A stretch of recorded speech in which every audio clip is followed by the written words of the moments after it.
नमस्कार, आप देख रहे हैं अमृत वर्षा न्यूज। बिहार भाजपा में बेहद उठापटक होने की संभावना प्रतीत हो रही है। जी हाँ, कल उत्तर प्रदेश, पंजाब, उत्तराखंड समेत 5 राज्यों के चुनाव परिणाम की घोषणा के बाद बिहार भाजपा में भी बड़े फेरबदल की आशंका व्यक्त की जा रही है। नीतीश सरकार में भागीदार बिहार भाजपा के कई मंत्रियों के बदलने के भी आसार दिख रहे हैं।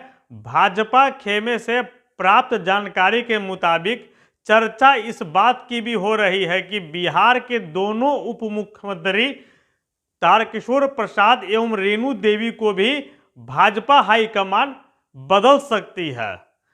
भाजपा खेमे से मिल रहे विश्वस्त सूत्रों के द्वारा कहा गया है कि तारकिशोर प्रसाद एवं रेणु देवी, जो अभी नीतीश कैबिनेट में बतौर उप मुख्यमंत्री भाजपा की तरफ से पद पर आसीन है, उन्हें बदला जा सकता है। और उनके स्थान पर जिन नामों की सर्वाधिक चर्चा है उसमें सबसे आगे पंचायती राज मंत्री सम्राट चौधरी के नाम की चर्चा हो रही है।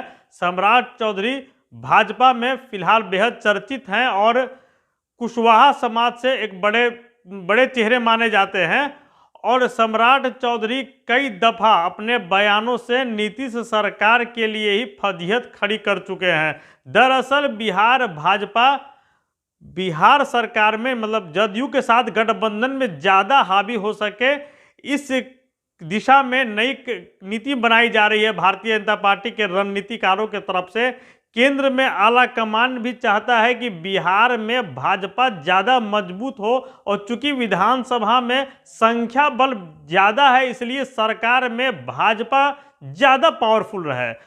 वर्तमान दोनों डिप्टी सीएम तारकिशोर प्रसाद एवं रेणु देवी नीतीश सरकार, खासतौर पर सीएम नीतीश कुमार पर किसी प्रकार का मानसिक दबाव बनाने में अभी तक 1.25 वर्षों के कार्यकाल में असफल सिद्ध रहे हैं।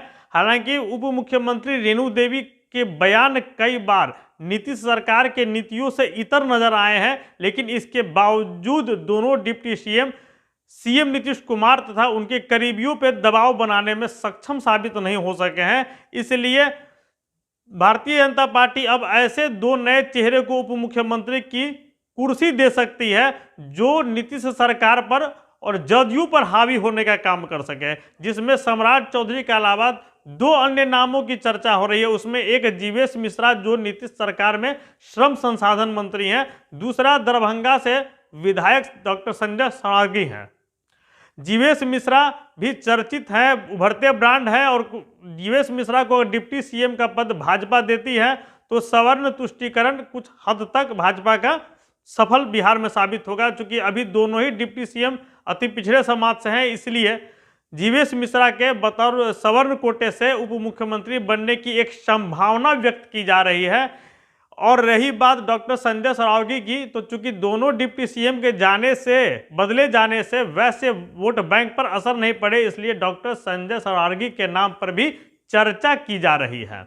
ये एक बड़ी खबर है जो भाजपा के अंदर खाने से उभर कर सामने आ रही है। आधिकारिक पुष्टि तो इन खबरों की कोई अभी कर भी नहीं सकता है, लेकिन जो चर्चाएं हैं भाजपा के राजनीतिक गलियारों में, जो चर्चाएं चल रही है अभी हाल के दिनों में, जो भाजपा के राजनीतिक गतिविधियां संचालित हो रही हैं, जो भाजपा के कार्यक्रम हो रहे हैं, वहां दबी जुबान पर इस खबर की चर्चा चल रही है कि 5 राज्य के चुनाव परिणाम आने के उपरांत बिहार भाजपा में फेरबदल अवश्यंभावी है, तथा ऐसी स्थिति में बिहार सरकार में दोनों जो डिप्टी सीएम भाजपा कोटे से हैं उनको बदला जा सकता है, उनके जगह नए चेहरों का स्थान दिया जा सकता है। फिलहाल जो चर्चा चल रही है उसके मुताबिक deputy chief minister Tarkishore Prasad एवं रेणु देवी के स्थान पर सम्राट चौधरी एवं जीवेश मिश्रा अथवा डॉक्टर संजय सरावगी के नाम की चर्चा है। कहा तो यहां तक भी जा रहा था कि केंद्रीय मंत्री नित्यानंद राय को भी बतौर डिप्टी सीएम प्रस्तुत करने की बात चल रही थी। चर्चाएं चल रही थी कि नित्यानंद राय और सम्राट चौधरी को डिप्टी सीएम बनाया जा सकता है, लेकिन ऐसा लगता नहीं है, क्योंकि केंद्र में मंत्री पद छोड़कर नित्यानंद राय डिप्टी सीएम बनने के लिए शायद ही राजी हों। बहरहाल भाजपा में जो आला कमान तय करता है अभी तक वही होता आ रहा है। 2020 के विधानसभा चुनाव के बाद पूर्व उप मुख्यमंत्री सुशील मोदी को हटाने के बाद उनके पसंद के इन 2 चेहरों को बतौर डिप्टी सीएम मंत्रिमंडल में स्थान दिया गया था, यह बात सर्वविदित है।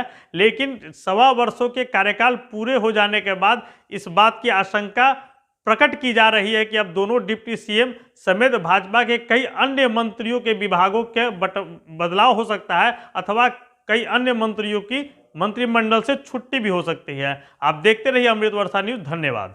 हमसे जुड़े रहने के लिए हमारे YouTube चैनल को सब्सक्राइब करें और नई वीडियो की नोटिफिकेशन के लिए बेल आइकॉन को दबाएं। अगर आप ये वीडियो Facebook पर देख रहे हैं तो लाइक जरूर करें और ज्यादा से ज्यादा शेयर करें। धन्यवाद।